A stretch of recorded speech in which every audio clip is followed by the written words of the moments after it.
मित्रांनो, आज आपण महाराष्ट्र शासनाने इतिहास व राज्यशास्त्राचा जो 25% अभ्यासक्रम कमी केलेला आहे त्या संबंधी माहिती बघणार आहोत। त्याचप्रमाणे आपले इयत्ता 10वीचं जे पहिलं प्रकरण आहे इतिहास लेखन पाश्चात्य परंपरा या प्रकरणाची सुद्धा आपण माहिती बघणार आहोत। तर सर्वप्रथम आपण महाराष्ट्र शासनाने इतिहास आणि राज्यशास्त्र या विषयाचा जो 25% अभ्यासक्रम कमी केलेला आहे त्या संबंधी माहिती बघूया। तर विद्यार्थी मित्रांनो, इतिहास हा विषय बघत असताना आपल्या हे लक्षात आले पाहिजे की इतिहासाला लागू राज्यशास्त्र हा एक विषय आहे। इयत्ता 5वी ते इयत्ता 8वी पर्यंत इतिहासाला लागू इतिहासाला जोडून आपण नागरिक शास्त्र या विषयाचा अभ्यास केला, परंतु मागील वर्षापासून म्हणजे इयत्ता 9वी पासून इतिहासाला जोडून इतिहासाला लागून राज्यशास्त्र हा विषय आलेला आहे आणि त्याचा आपण अभ्यास करत आहोत। विद्यार्थी मित्रांनो, इतिहास आणि राज्यशास्त्र ही दोन्ही विषय एकाच पाठ्यपुस्तकामध्ये आलेले आहेत। तेव्हा या विषयाची प्रश्नपत्रिका सुद्धा एकच आहे। एवढेच काय, तर या दोन्ही विषयांच्या प्रश्नांची उत्तरे आपल्याला एकाच उत्तरपत्रिकेमध्ये लिहायची आहे।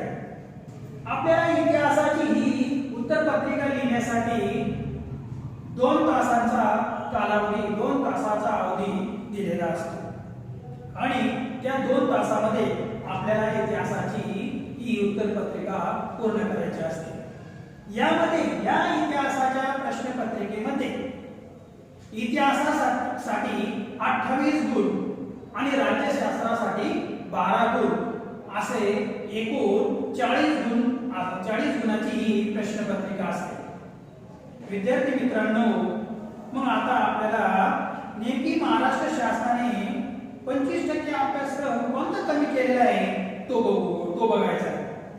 पण एक लक्षात घ्या की महाराष्ट्र शासनाने जरी आपला 25% अभ्यासक्रम कमी केलेला असला तरी मात्र या प्रश्नपत्रिकेच्या स्वरूपामध्ये आणि प्रश्नपत्रिकेच्या गुणधर्मामध्ये अद्याप कोणताही बदल केलेला नाही।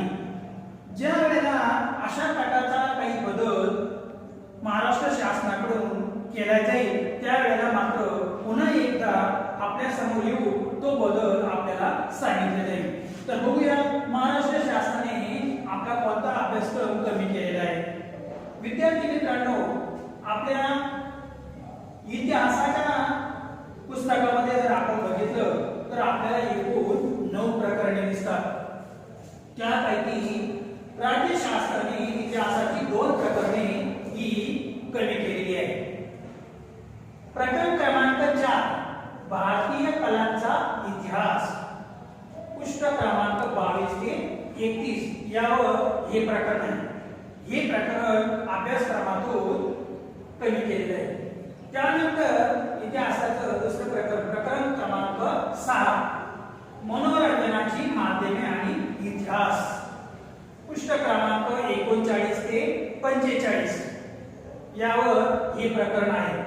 अशा प्रकारे इतिहासाची ही 2 प्रकरणे महाराष्ट्र शासनाने चालू वर्षापूर्ती अभ्यासक्रमातून कमी केलेली वगळलेली आहे। त्यानंतर राज्यशास्त्राचं प्रकरण क्रमांक 5 भारतीय लोकशाही समोरील आव्हाने, पृष्ठ क्रमांक 97 ते 99 हे प्रकरण आहे। तर हे एक प्रकरण राज्यशास्त्राचं एक प्रकरण महाराष्ट्र शासनाने कमी केलेलं आहे। म्हणजे अशा प्रकारे इतिहासाची 2 आणि राज्यशास्त्राचं 1 अशी 3 प्रकरणे महाराष्ट्र शासनाने या चालू वर्षापूर्ती अभ्यासक्रमातून कमी केलेली आहे। इतिहासाच्या पुस्तकामध्ये आपल्याला एकूण 5 प्रकरणे दिसतात, त्यापैकी 1 कमी केलेले आहे।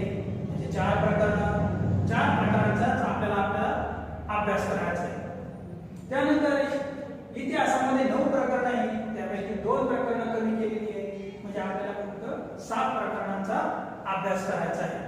तर परंतु सर्वात महत्त्वाची सूचना मी आपल्याला या ठिकाणी अशी देईन की ही जरी प्रकरणं कमी केली असली तरी पण आपल्याला ज्या वेळेला वेळ मिळेल त्या वेळेला ही कमी केलेली प्रकरणं आपण वाचू काढायची, त्यांचा आपण अभ्यास करायचा आहे. कारण आपल्या जीवनामध्ये व्यावसायिक दृष्टिकोनातून त्या प्रकरणांना त्या पाठांना खूप महत्त्व आहे. म्हणून व्यावसायिक दृष्टिकोनातून जर बघितलं तर ही प्रकरणं महत्त्वाची आहे. मग त्यासाठी आपण ज्या वेळेला वेळ मिळेल त्यावेळेला ही प्रकरणं आपण वाचायची. परंतु परीक्षेमध्ये या पाठावर कोणत्याही प्रकारे प्रश्न येणार नाही, पण मात्र ती आपण वाचू काढायला काही हरकत नाही. तर चला तर आता आपण आपल्या इतिहासाच्या पहिल्या पाठाकडे वळू. तर इतिहासाचा आपला पहिला पाठ आहे इतिहास लेखन पाश्चात्य परंपरा.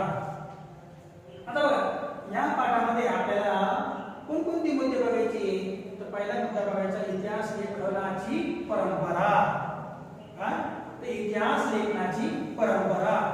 त्यानंतर दुसरा मुद्दा आपल्याला असा बघायचा आहे की आधुनिक इतिहास लेखन म्हणजे काय, आधुनिक इतिहास लेखन कशाला म्हटले जाते किंवा आधुनिक इतिहास लेखनाची वैशिष्ट्ये कोणती.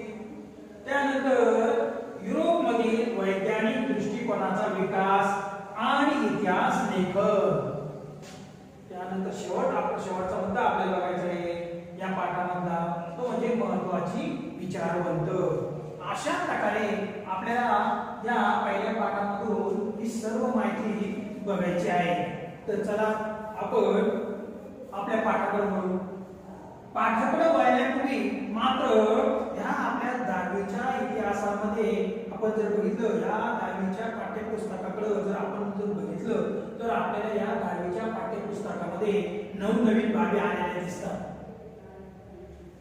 आणि ज्या नवनवीन बाबी आलेल्या आहे ना त्यांचा मी आवर्जून या ठिकाणी उल्लेख करेन. यामध्ये आपण जर बघितलं आपल्या या पाठ्यपुस्तकामध्ये जेवढ्याही नवनवीन बाबी आलेल्या आहे ना त्या सर्वांवर प्रश्न विचारले जातात.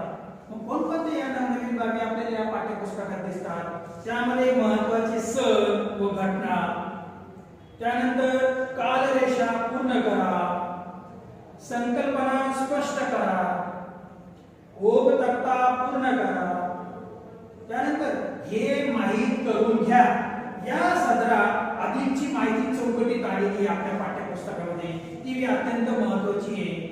त्यानंतर संकल्पना चित्रे पूर्ण करा, तक्ता पूर्ण करा, ओघ तक्ता पूर्ण करा, दिलेल्या चित्रांचे निरीक्षण करून खालील मुद्द्यांच्या आधारे माहिती द्या. त्यानंतर उतारा वाचून प्रश्नांची उत्तरे द्या. त्यानंतर तुमचे मत लिहा. म्हणजे अशा प्रकारचे या पाठ्यपुस्तकामध्ये आपल्या या 10वीच्या पाठ्यपुस्तकामध्ये काही मुक्तोत्तरीय प्रश्न आपल्याला आलेले दिसतात आणि या सर्वांचा आपल्याला पाठ बघत असताना अभ्यास करायचा आहे. ही सर्व मुद्दे आपल्याला या पाठामध्ये अभ्यासायचे आहेत. तर विद्यार्थी मित्रांनो 10वीचा हा अभ्यासक्रम एका ठराविक गोष्टीवर आधारित नाही, तर हा उपयोजित इतिहास आहे.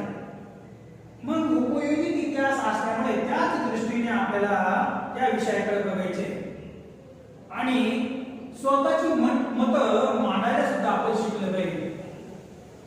मग आता आपण इतिहासाचे ते पहिले प्रकरण आहे त्यामधला पहिला मुद्दा बघू. इतिहास लेखन पाश्चात्य परंपरा हे आपल्या प्रकरणाचं नाव.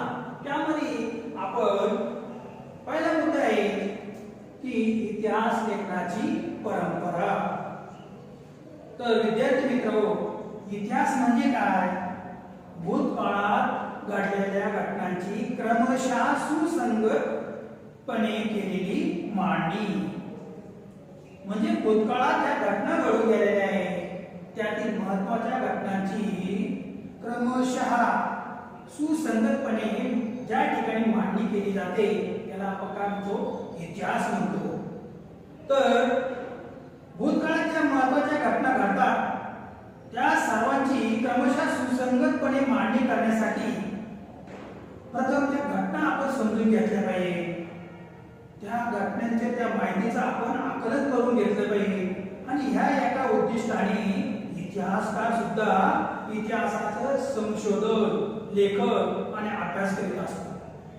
म्हणजे अशा प्रकारे इतिहास लेखनाची ही जी परंपरा आहे ना, अभ्यास करण्याची परंपरा, ही परंपरा अखंडितपणे सतत ही चालू राहते, ही प्रक्रिया चालू राहते. यावरून आपल्याला इतिहास लेखनाची जी काही वैशिष्ट्ये दिसतात, तर इतिहास लेखनाची जी वैशिष्ट्ये आहेत ती आपण बघणार आहे. कारण यावर आपल्याला नेहमी प्रश्न येत असतो की इतिहास लेखनाची वैशिष्ट्ये कोणती. तर ते यामध्ये इतिहास लेखनाची वैशिष्ट्ये बघत आहोत.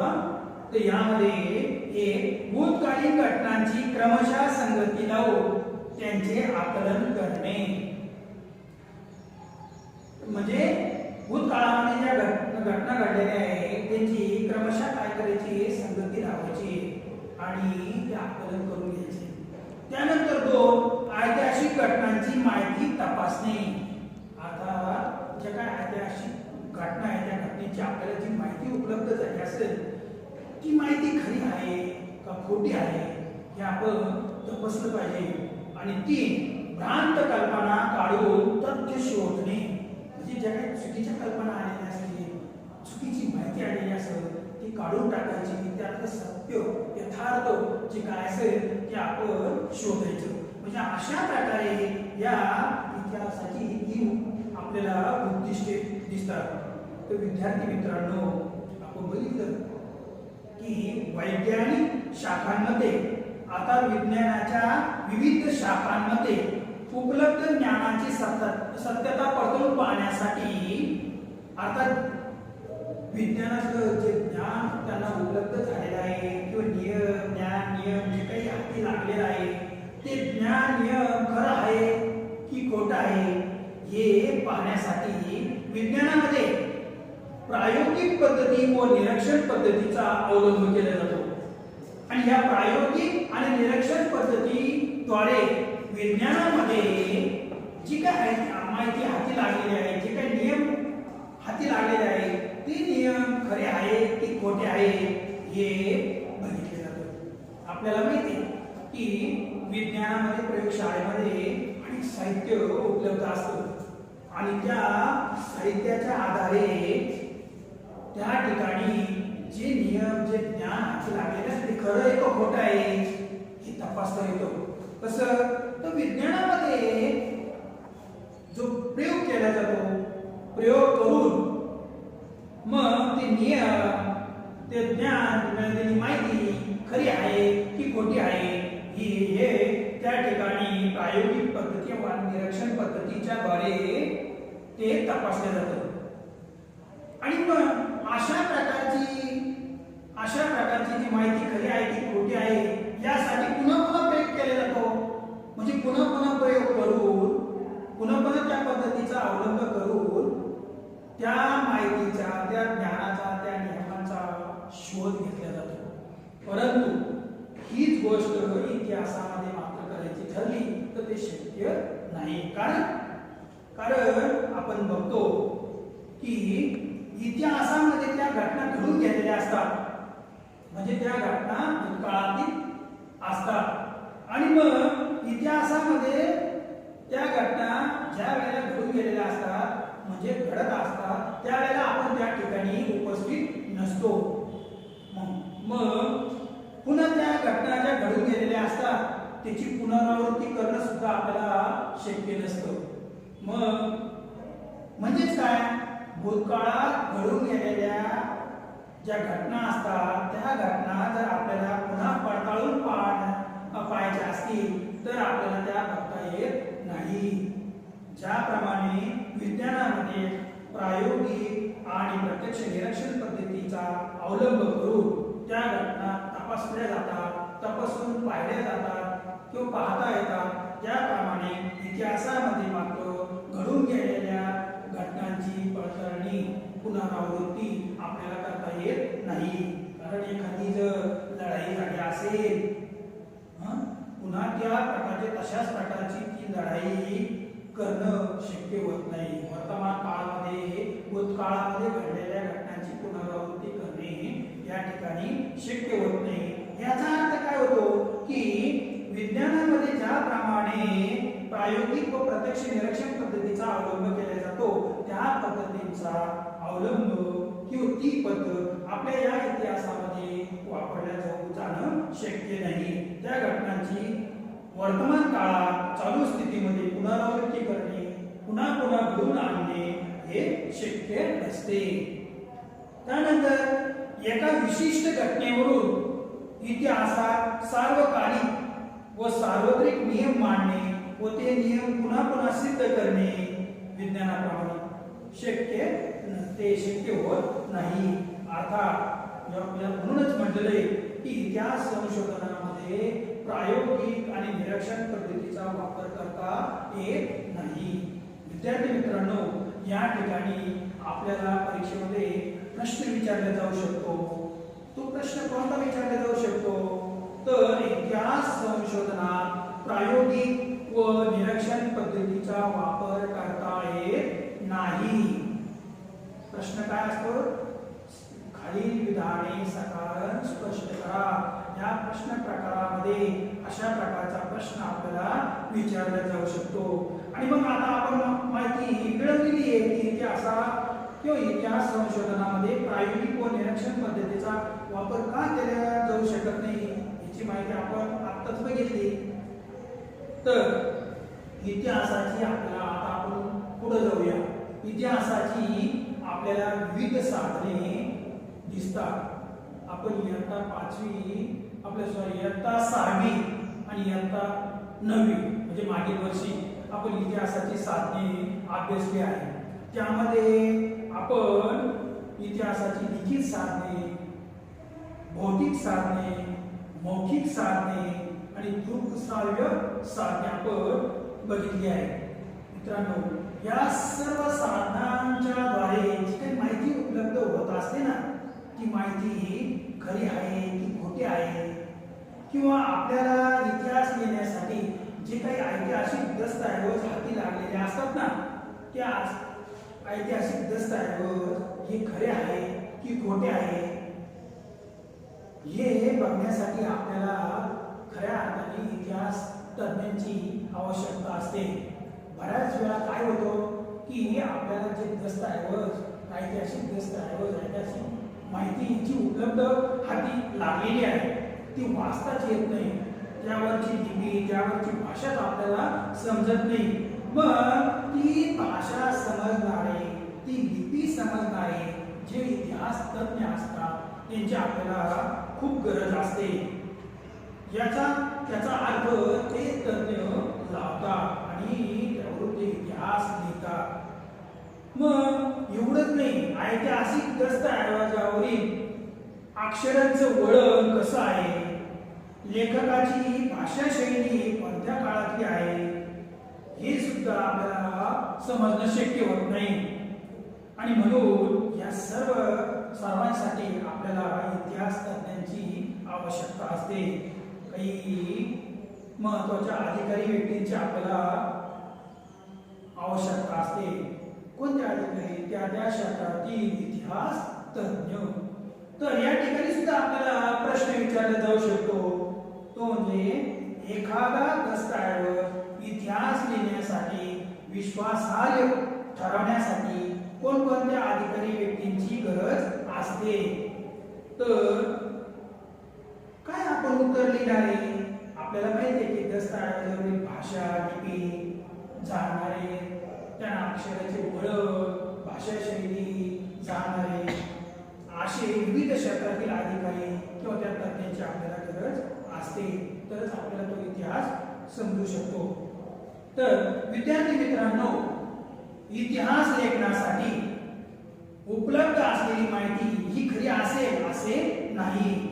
तेव्हा ती माहिती खरी आहे का, विश्वास ठेवण्या योग्य आहे का, ज्या भाषेचा लिपीचा वापर केला आहे ती वाचता येते का, त्यावरील अक्षर वटिका म्हणजे अक्षराचे वळण कसे आहे, कोणत्या काळातील ती माहिती आहे वापरलेला कागद कोणत्या काळातील आहे, त्या कागदाचा प्रकार कोणता आहे आणि त्यावरील अधिकारदर्शक मुद्रा कोणत्या राजाच्या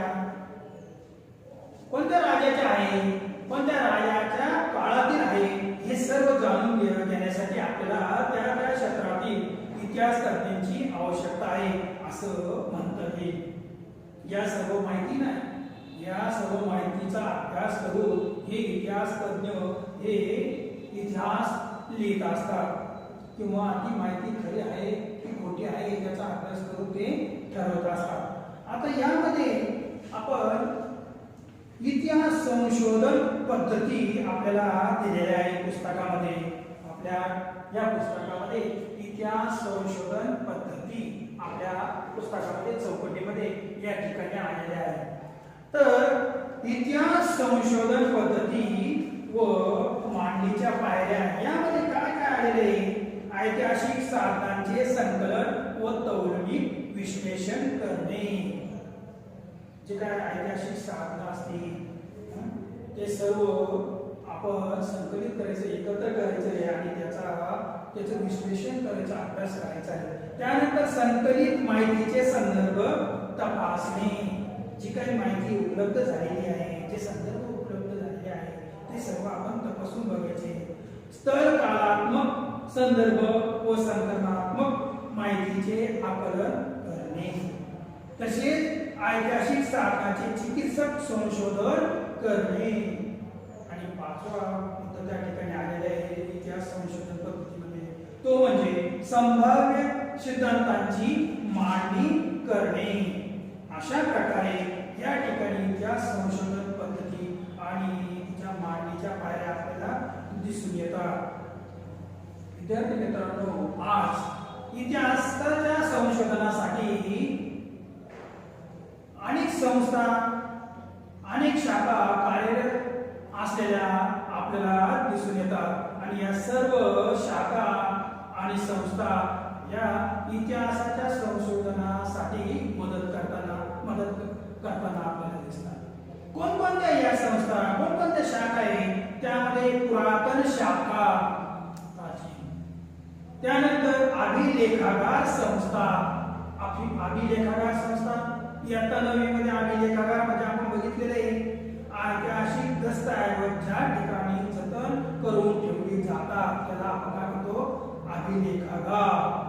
भारताचे अभिलेखागार नवी दिल्ली या ठिकाणी आहे. आशिया खंडातील सर्वात मोठं हे अभिलेखागार आहे. तर अभिलेखागार संस्था. त्यानंतर तिसरी हस्तलिखिताचा अभ्यास शाखा आणि चौथी अक्षरवटिका शास्त्र. अक्षराचे वळण, अक्षर कसं आहे या संबंधी अभ्यास करणारी ही संस्था, शाखा. त्यानंतर नाणकशास्त्र शाखा. वेगवेगळी नाणी, त्या त्या काळामध्ये जी काही निर्माण केलेली नाणी आहे त्या नाण्यांचा अभ्यास करणारी ही संस्था किंवा शाखा. वंशावळीचा अभ्यास शाखा. वंशावळ अर्थात शिवाजी महाराज, शिवाजी महाराज, संभाजी महाराज अशी ही वंशावळ याचा अभ्यास करणारी ही संस्था किंवा ही शाखा. अशा या सर्व क्षेत्रातील इतिहास तज्ञांची सुद्धा आपल्याला गरज असते. या ज्या आपण वेगवेगळ्या संस्था बघितल्या त्या संस्थेच्या मदतीने इतिहासाच्या संशोधनासाठी मदत होत असते. तर आता आपण या पाठामध्ये इतिहास लेखनाची परंपरा हा जो मुद्दा आहे पहिला तो आपण बघणार आहोत. इतिहास लेखनाची परंपरा. तर यामध्ये इतिहास लेखन आणि इतिहासकार आपल्याला बघायचं आहे. इतिहास लेखन म्हणजे काय?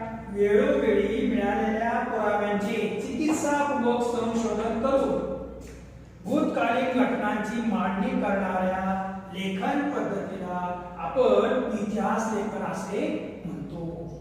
आणि मग इतिहासाची चिकित्सापूर्वक मांडणी करणाऱ्या संशोधकाला इतिहासकार असे म्हटले जाते.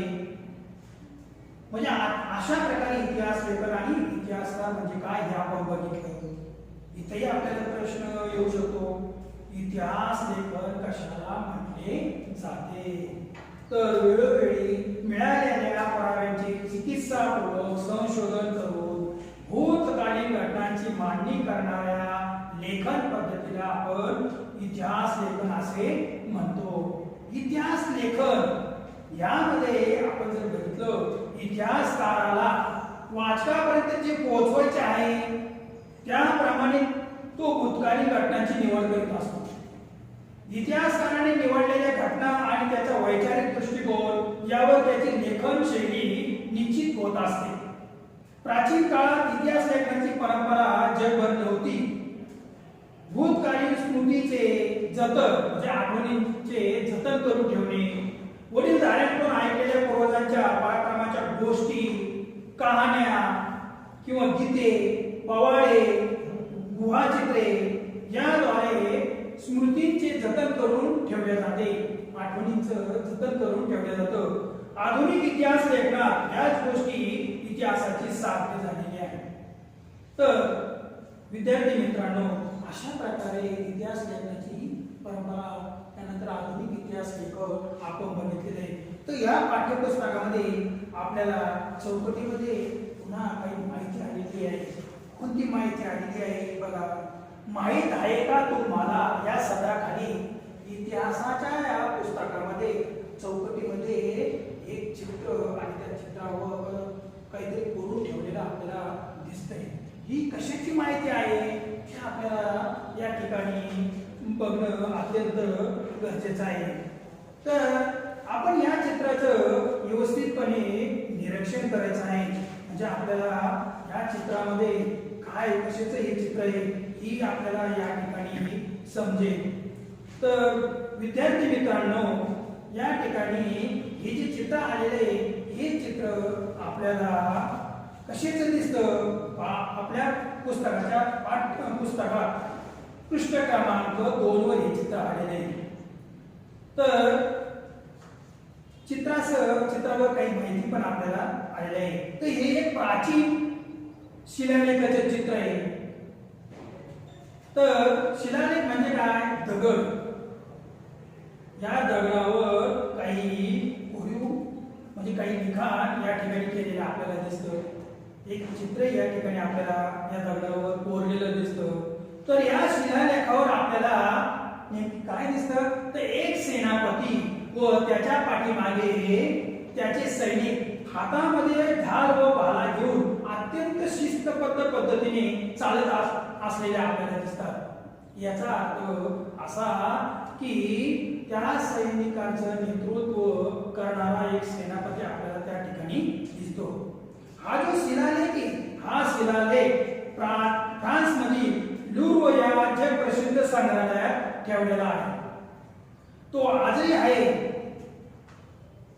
या शिलालेखावर ऐतिहासिक घटनांची काही लिखित नोंद केलेली आपल्याला आढळते.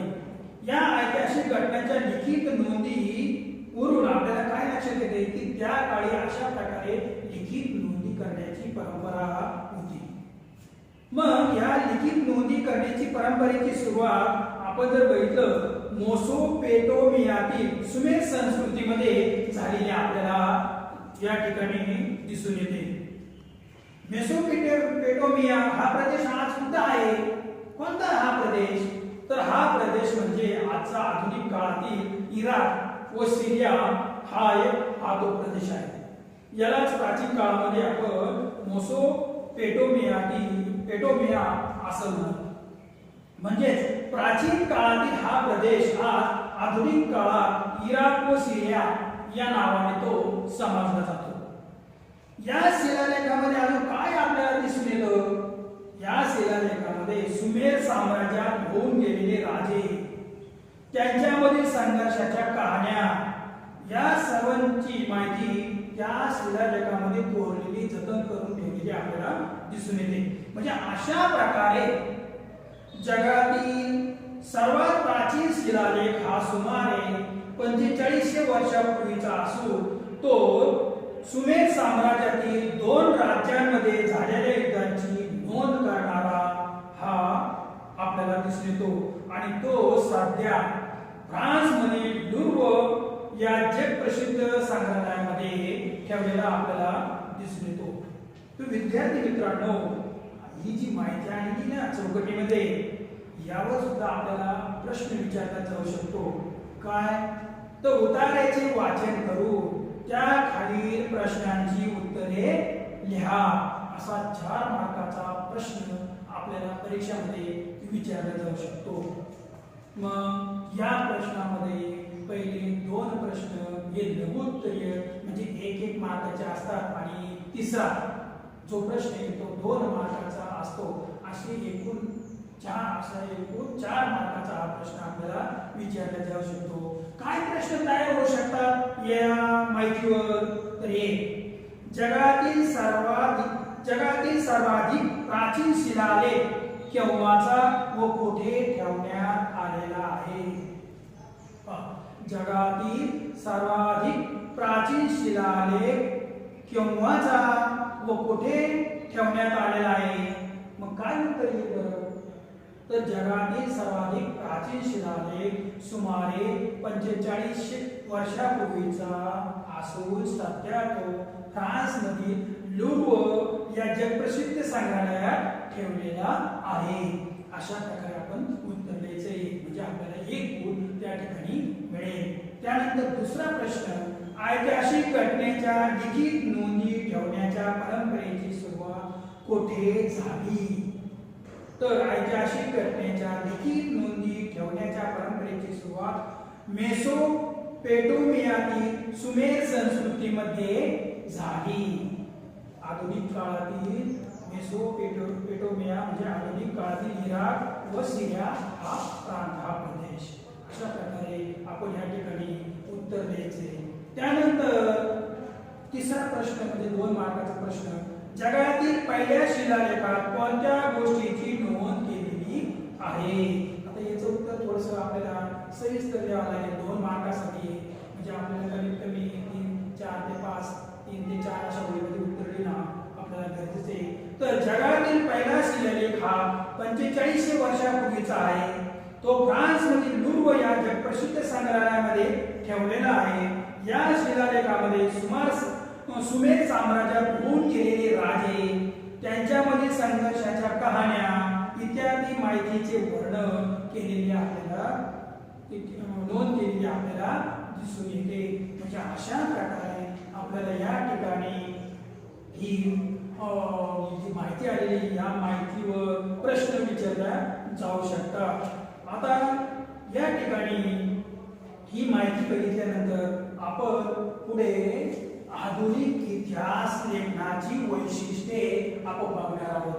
आधुनिक इतिहास लेखनाची वैशिष्ट्ये, यामध्ये आधुनिक इतिहास लेखनाचं पहिलं वैशिष्ट्य, या लेखन पद्धतीत प्रश्नांची मांडणी अत्यंत सुयोग्य पद्धतीने केलेली असते, ती शास्त्रशुद्ध असते. त्यानंतर दुसरं वैशिष्ट्य आहे, या प्रश्न, हे जे सर्व प्रश्न आहे, ही सर्व प्रश्न मानव केंद्रित असून त्या काळात झालेल्या मानवी कृती संबंधाची माहिती देतात. दैवी घटना व दैवतांच्या कथांशी त्यांचा संबंध नसतो. म्हणजे त्या ठिकाणी आधुनिक इतिहास लेखनामध्ये जी काही माहिती आलेली असते, जे काही प्रश्न आलेले असतात, ते सर्व आपल्याला मानव केंद्रित आपल्याला दिसून येतात. मानवाशी केंद्रित, मानवाने केलेले कार्य, ते त्या सर्वांची माहिती, म्हणजे देव देवता वगैरे किंवा का असं भूत पिशाच वगैरे याला त्या ठिकाणी महत्त्व दिलेलं नसतं. तिसरा पॉइंट, या प्रश्नांच्या उत्तरांना विश्वासार्ह पुरावे असल्याने त्यांची मांडणी तर्कसंगत असते. अर्थात ही जी काही माहिती उपलब्ध झालेली असते ना, ती माहिती त्याची शहनिशा केलेली असते आणि ती विश्वास ठेवण्यायोग्य अशी ती माहिती असते. त्यानंतर चौथं वैशिष्ट्य आहे त्या आधुनिक इतिहास लेखनाचं, ते म्हणजे मानवाने भूतकाळात केलेल्या कृतीच्या आधारे मानव जातीच्या वाटचालीचा वेग इतिहास लेखनात घेतला जातो. मानवाने भूतकाळामध्ये ज्या कृती केलेल्या आहे, ज्या पद्धतीने त्यांनी प्रवास केलेला आहे, त्या सर्व प्रवासाची, त्याच्या वाटचालीचा वेग किंवा वाटचालीची माहिती या इतिहास लेखनामध्ये ही आलेली असते. त्यानंतर आता आपण बघणार आहोत तिसरा पॉइंट बघू, युरोपमधील वैज्ञानिक दृष्टिकोनाचा विकास आणि इतिहास लेखन. काय सांगितलेलं आहे आपण यामध्ये, आपण महत्त्वाचं जे काही सांगितलेलं आहे ते आपण यामध्ये बघूया. तर इतिहास लेखनात वैज्ञानिक दृष्टिकोनाचा विकास झालेला आपल्याला दिसून येतो. 18व्या शतकापर्यंत युरोपात तत्वज्ञान व विज्ञान या क्षेत्रामध्ये प्रगती झाली. वैज्ञानिक पद्धतीचा वापर करून सामाजिक आणि ऐतिहासिक वास्तवांचा अभ्यास करणे शक्य असल्याचे विचारवंतांना वाटू लागले. अमेरिका, युरोप या ठिकाणी इतिहास व इतिहास लेखन याविषयी विचारमंथन सुरू झाले. इतिहास लेखनामध्ये वस्तुनिष्ठतेला महत्त्व प्राप्त झालेले आपल्याला दिसून येते. याआधी ईश्वरविषयक चर्चा, तत्वज्ञान आपल्याला दिसते. मग जर्मनीतील विद्यापीठे इतिहासाच्या अभ्यासाची त्या ठिकाणी केंद्र बनलेली सुद्धा आपल्याला दिसून येतात. जे अशा प्रकारे या ठिकाणी युरोपमधील वैज्ञानिक दृष्टिकोनाचा विकास आणि लेखन कशा प्रकारे सुरू झालं हे आपल्याला दिसून येतो.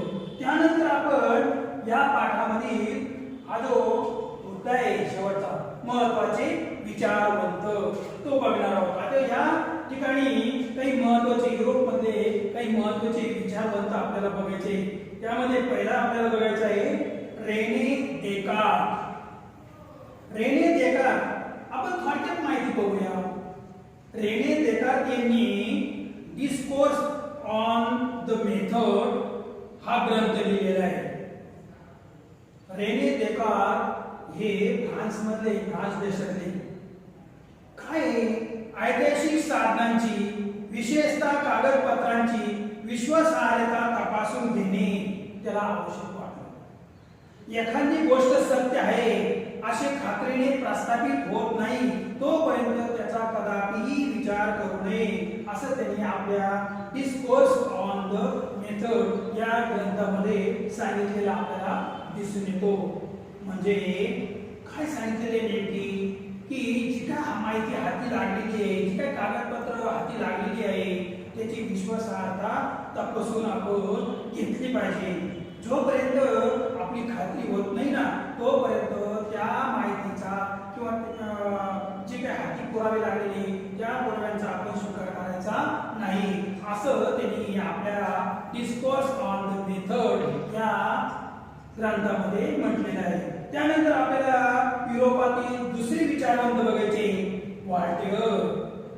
व्हॉल्टेअर कॅन्डिड हा ग्रंथ त्यांनी लिहिलेला आहे. फ्रान्स मधील हे विचारवंत काय सांगितलेले आपल्याला त्यांनी या व्हॉल्टेअर यांनी आपल्या ग्रंथामध्ये काय मांडलेले काय सांगितलेले तर इतिहास लेखनासाठी केवळ वस्तुनिष्ठ सत्य व घटनांचा कालक्रम यावरच लक्ष केंद्रित करू नये.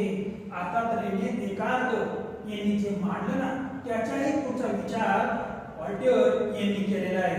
त्यांनी काय म्हटलेले की केवळ वस्तुनिष्ठ सत्य व घटनांचा कालक्रम यावर आपलं लक्ष केंद्रित करू नका तर तत्कालीन म्हणजे त्या काळातील ज्या समाज परंपरा होत्या त्या काळातील जो व्यापार असेल त्या काळातील आर्थिक व्यवस्था असेल त्या काळातली जी शेती होती ह्या सर्व बाबींचा विचार मनुष्याने केला पाहिजे.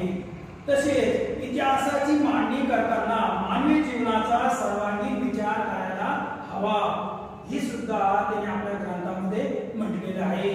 अजून आपण जर घेतलं व्हॉल्टेअरला ना आधुनिक इतिहास लेखनाचा जनक असं म्हटलं जातं. आपल्याला परीक्षेमध्ये प्रश्न येऊ शकतो आधुनिक इतिहास लेखनाचा जनक कोण किंवा व्हॉल्टेअरला आधुनिक इतिहास लेखनाचे जनक असे का म्हटल्या जाते. तर त्यानंतर आपल्याला युरोपमधील महत्त्वाच्या विचारवंतांमध्ये तिसरा विचारवंत बघायचा आहे तो म्हणजे जॉर्ज विल्यम फ्रेडरिक हेगेल यांनी एन्सायक्लोपीडिया ऑफ फिलॉसॉफिकल सायन्सेस हा ग्रंथ लिहिलेला आहे. त्यानंतर रिझन इन हिस्ट्री हा एक ग्रंथ जॉर्ज विल्यम फ्रेडरिक हेगेल यांनी लिहिलेला आपल्याला दिसून येतो. जर्मनी मधले हे विचारवंत काय त्यांनी आपल्या ग्रंथामध्ये काय मांडलेले, काय विचार मांडलेले, तर ऐतिहासिक वास्तव तर्कशुद्ध पद्धतीने मांडले गेले पाहिजे असा विचार त्यांनी आपल्या समोर मांडलेला आहे. त्यानंतर इतिहासातील घटनाक्रम प्रगतीचे टप्पे त्यांनी दाखवलेले. इतिहासकाराला वेळोवेळी उपलब्ध होणाऱ्या पुराव्यानुसार इतिहासाच्या मांडणीत बदल होणे स्वाभाविक आहे हा विचार त्यांनी मांडलेला आहे. कोणत्याही घटनेचे आकलन होण्यासाठी तिची वर्गवारी दोन विरोधी प्रकारात करून चर्चेअंती समन्वयात्मक मांडणी करावी हा द्वंद्ववादी सिद्धांत या जॉर्ज विल्यम फ्रेडरिक हेगेल यांनी आपल्या ग्रंथामध्ये मांडलेला आहे. त्यानंतर चौथा विचारवंत आहे तो म्हणजे लिओपोल्ड व्हॉन रांके. हे जर्मनी मधले विचारवंत, हे सुद्धा जर्मनी मधले विचारवंत यांनी the theory and practice of history त्या तसेच the secret of world history अशा प्रकारचे दोन ग्रंथ लिहिलेले.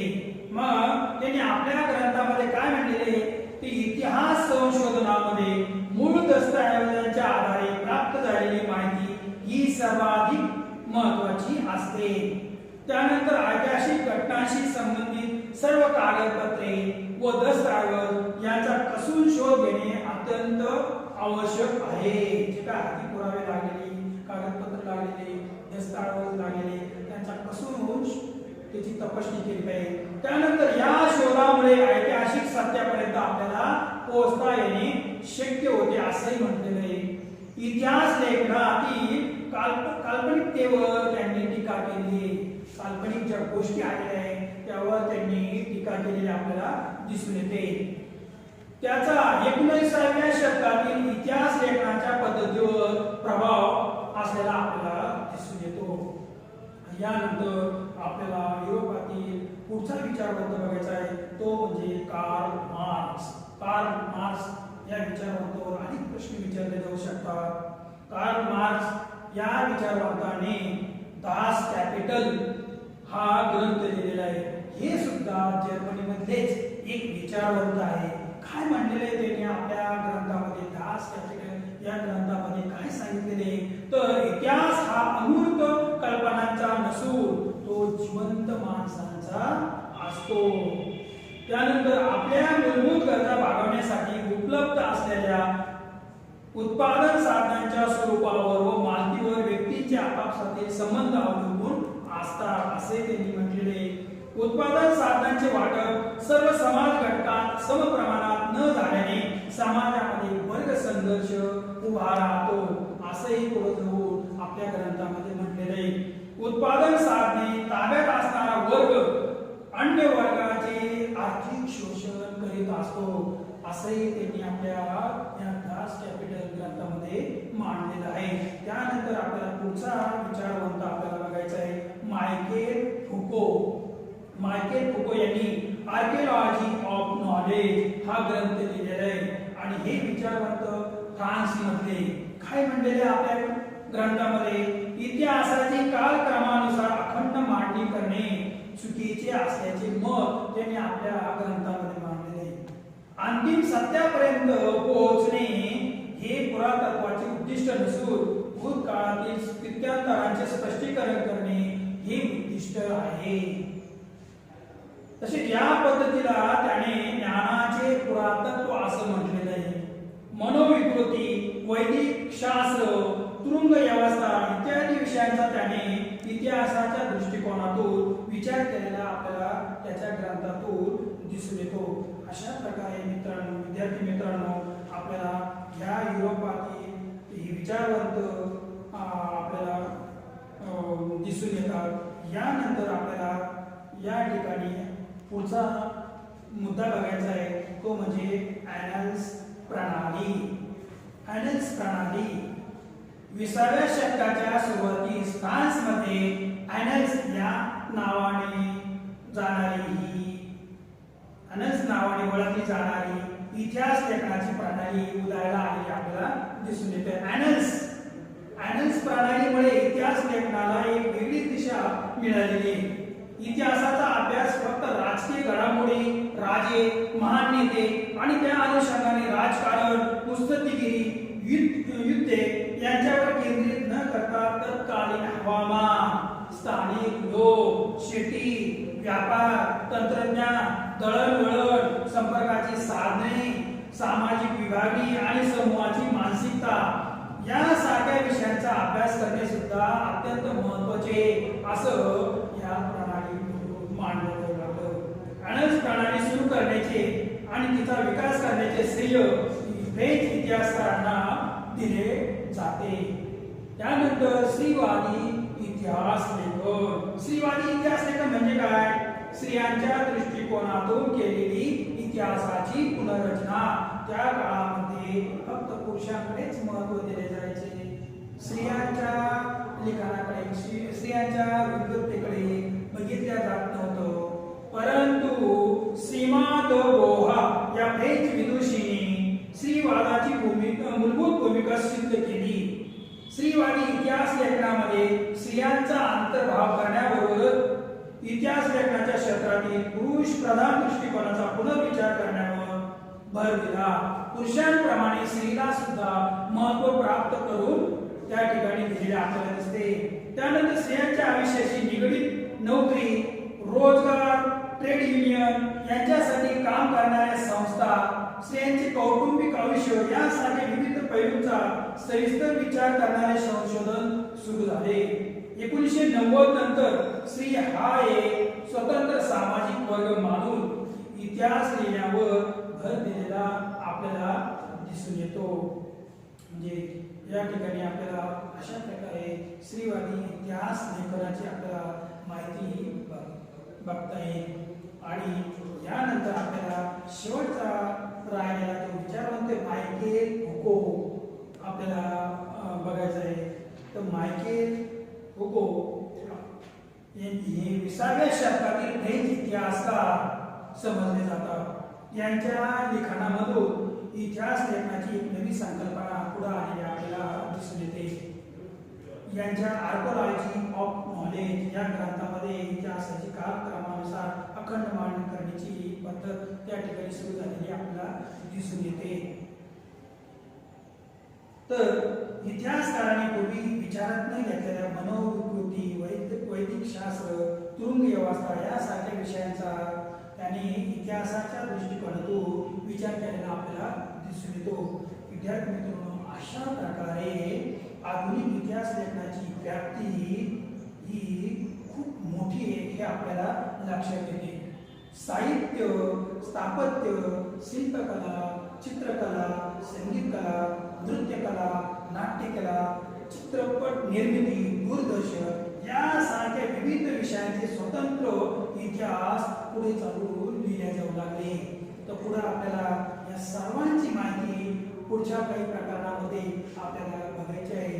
तर अशा प्रकारे आपण या आपल्या इयत्ता 10वीच्या इतिहासामध्ये प्रकरण क्रमांक 1 इतिहास लेखन व पाश्चात्य परंपरा या प्रकरणामध्ये आपण इतिहास लेखनाची परंपरा, आधुनिक इतिहास लेखन, त्याचे वैशिष्ट्ये, युरोपमधील वैज्ञानिक दृष्टिकोनाचा विकास आणि इतिहास लेखन, त्यानंतर काही महत्त्वाची विचारवंत, अॅनल्स प्रणाली आणि स्त्रीवादी इतिहास लेखन या सर्वांची माहिती आपण घेतलेली आहे.